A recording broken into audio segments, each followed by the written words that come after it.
My name is Doug Norton. I'm a member of Central Baptist Church in Wayne. The church is a partner congregation with the New Sanctuary Movement of Philadelphia.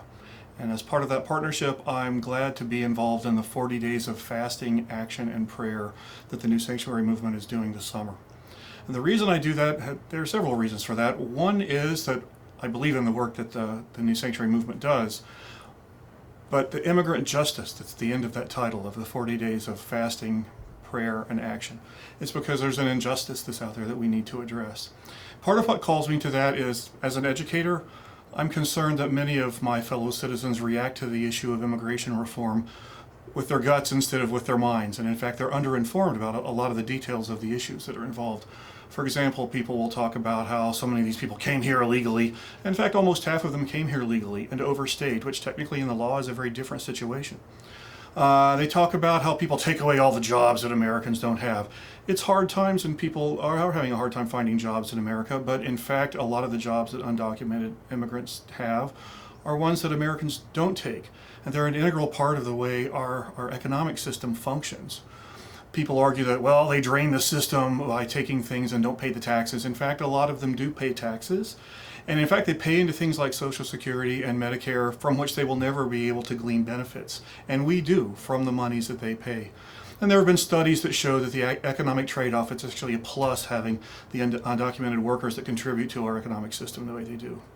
But in fact, beyond being an educator, as a person of faith, that's what really wants me to take my focus from the gut reaction to the mind reaction, somewhere in between, into the heart.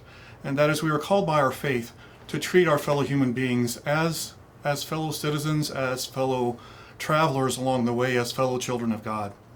And we are called to do something to treat them justly.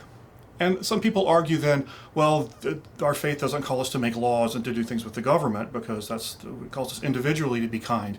But in fact, I think government is when we gather together to do things together that we cannot do individually. So the motivations of my faith that call me to take care of my neighbor, to feed the hungry, and to clothe the naked, and to support those that need help goes beyond my individual reaction, but is my call to do that collectively in the government of which we are all a part. And so I support these days, these 40 days of fasting and prayer and action, because the fasting brings the physical and the heart together. The prayer gets into our soul, looks into our motivations for why we do these things, and those two together drive us to the action or to make a difference. So I fast for my own introspection with these issues, but collectively to draw the attention of my fellow citizens and to the lawmakers that represent me to deal with these issues of immigration. I ask you to join us. Thank you.